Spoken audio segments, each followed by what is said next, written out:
নমস্কার বন্ধুরা, chef Shrabani daily vlog চ্যানেলের পক্ষ থেকে সবাইকে অসংখ্য ধন্যবাদ জানিয়ে আজকে আমি আবার একটা রেসিপি আপনাদের সাথে শেয়ার করতে চলেছি। তো আপনারা প্রথম থেকে পুরো ভিডিওটা শেষ পর্যন্ত দেখতে থাকুন। তো চলুন তাহলে শুরু করি। তো দেখুন বন্ধুরা, আজকে আমি বানাবো মুগ ডাল দিয়ে সজনে শাক রেসিপি। তার জন্য দেখুন, মুগ ডাল আমি 10 থেকে 15 মিনিট আগে থেকেই ভিজিয়ে রেখেছি। আর এখানে বেশি নয় 2-4টে ডাল সজনে শাক আমি ভালোভাবে বেছে ধুয়ে তুলে নিয়েছি। আর একটা নিয়েছি তেজপাতা। তো দেখুন বন্ধুরা, তার জন্য গ্যাস ধরিয়ে কড়াই বসিয়েছিলাম, তাতে আমি দিয়ে দিলাম 1 গ্লাস জল। তো জলটা আপনারা কম বেশি করে নিতে পারবেন। দিলাম একটা তেজপাতা, আর আগে থেকে ভিজিয়ে রেখেছিলাম আমি 10 থেকে 15 মিনিট মুগ ডাল, সেটা আমি দিয়ে দিলাম। জলের পরিমাণ যদি কম হয়ে যায় পরে অ্যাড করতে পারবেন। তো দেখুন, আমি ঢাকা দিয়েছিলাম, ভালোভাবে ফুটে গেছে। তো এখন এই সাদা যে ফেনার মতো উঠেছে, এটা আমি ফেলে দিয়েছি।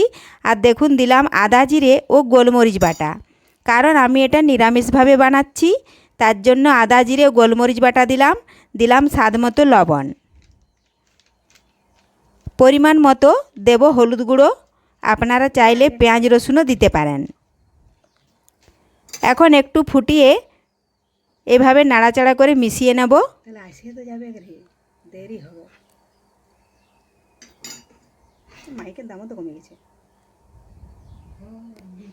রেসিপিটি বানানো খুবই সহজ, আর এই রেসিপি একবার যে খাবে সে বারবার খেতে চাইবে। তো দেখুন বন্ধুরা, আমি এখন ফুটে গেছে, 3 থেকে 4 মিনিট ঢাকা দিয়ে ডাল হাফ সেদ্ধ করে নেব। তা না হলে শাক সেদ্ধ হয়ে যাবে, ডাল সেদ্ধ হবে না। এজন্য আমি ডাল একটু আগে হাফ সেদ্ধ করে নিচ্ছি। তো দেখুন বন্ধুরা, ঢাকা তুলে নিয়েছি আর ডাল হাফ সেদ্ধ হয়ে গেছে। এখন আমি বেছে ধুয়ে রাখা সজনে শাক ডালের উপরে দিয়ে দিলাম।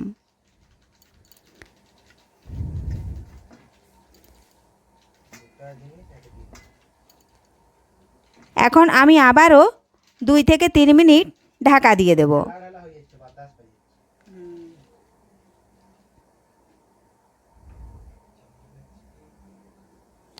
তো আপনারা তো কম বেশি ভালোভাবে জেনে থাকবেন সজনে শাকের গুণাগুণ। তো দেখুন বন্ধুরা, ঢাকা তুলে নিয়েছি, আর ডাল আর সজনে শাক দেখুন ভালোভাবে সেদ্ধ হয়ে গেছে।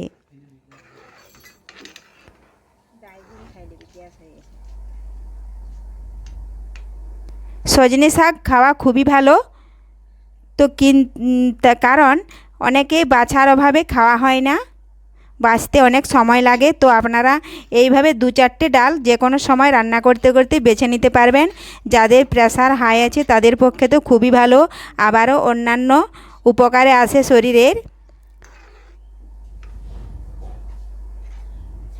তো দেখুন বন্ধুরা, মনে হচ্ছে আর একটু সেদ্ধ হবে, তার জন্য আমি দেখুন আবারও 2 মিনিট ঢাকা দিয়ে রেখে দেব।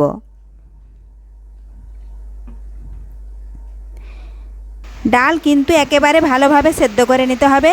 তো দেখুন বন্ধুরা, আমি ঢাকা তুলে নিলাম, আর ডাল এখন ভালোভাবে পুরোপুরি সেদ্ধ হয়ে গেছে। তো এখন এখানে দেখুন একটা উনুন ধরিয়ে কড়া আমি বসিয়ে দিয়েছি। এখন কড়াই ভালোভাবে গরম হয়ে গেছে, দিলাম সরষের তেল ভালোভাবে গরম করে নেব। এইভাবে একবার আপনারা বাড়িতে খুব সহজেই বানিয়ে নিতে পারবেন এইভাবে মুগ ডাল দিয়ে সজনে শাক রেসিপি। খেতে হবে দুর্দান্ত স্বাদের।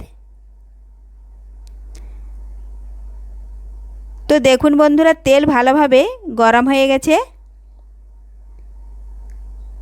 এখন আমি ফোড়নে দেব গোটা জিরে, একটা শুকনো লঙ্কা। এখানে আমি নিরামিষভাবে বানাচ্ছি, আপনারা চাইলে পেঁয়াজ রসুনও ফোড়নে দিতে পারেন। তো দেখুন ভাজা হয়ে গেছে, দিলাম আমি কিছুটা কালো জিরে একটু ভেজে নেব। তো দেখুন বন্ধুরা, ভালোভাবেই ভাজা হয়ে গেছে। এখন আমি সেদ্ধ করে রাখা সজনে শাক ও মুগ ডাল তেলের মধ্যে ঢেলে দিলাম। একটু আমি জল দিয়ে দেব কড়াটা ধুয়ে, কারণ কড়ার মধ্যে অনেকটাই ডাল ও সজনে শাক লেগে আছে।